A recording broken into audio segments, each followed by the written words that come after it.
नमस्कार. खरंच शेतकरी होणं म्हणजे सोपं नाही. एवढं सगळं करून पण हातात काहीच उरत नाही. एका शेतकऱ्याने सांगितली खरी परिस्थिती. व्हिडिओ पाहून तुम्हीही म्हणाल शेतकरी होण्यासाठी वाघाचंच काळीज लागतं.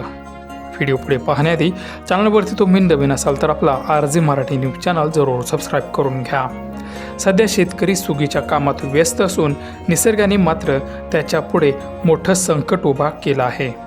पण त्यातही शेतकरी मात्र तग धरून उभा आहे.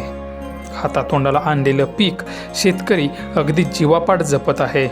मात्र निसर्ग हा शेतकऱ्याच्या विरोधात उभा राहून गारपिटीसारखं भलं मोठं संकट शेतकऱ्यासमोर आवासून उभं आहे. या परिस्थितीत शेतकऱ्यांनी त्याच्या मालाची किंमत वाढवली तर काय फरक पडतो हे सांगणारा एका शेतकऱ्याचा व्हिडिओ तुफान व्हायरल होताना दिसत आहे. नमस्कार शेतकरी मित्रांनो, हे 50 गुंठे रान आहे बघा फक्त ज्वारीचं. याला काढाय गेले 12,500 रुपये. काटायला कंस काटायला म्हणजे 7,000 रुपये कमीत कमी. 12 7 19,000 रुपये आणि पेंड्या बांधायला म्हणजे 4,000 रुपये. 23,000 रुपये 23,500 रुपये रानातच गेलेत.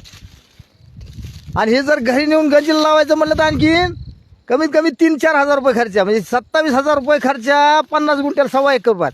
आता कडबा महाग झाला, कडबा महाग झाला, शेतकरी विकन तरी काय भावानी सांगा तुम्ही मला. आता ही 25 रुपये जर पिणी रानातच पडायला लागली तर तू 5,000 इकन नाही तर काय करीन. ज्वारी पेरायची नको, फक्त कडबा स्वस्त पाहिजे. अरे कडबा स्वस्त तुमच्या देवाने ठेवला का? आता ते शेतकऱ्याचा खर्च किती होतो बघा ना तुम्ही. 25 आणि 30 रुपये जर पिंडीला खर्च यायला लागला तर 5,000 विकन नाही तर काय 6,000 रुपयांनी विकन का? परवडायला पाहिजे का नाही? पेरायचं नाही, फक्त खायचं.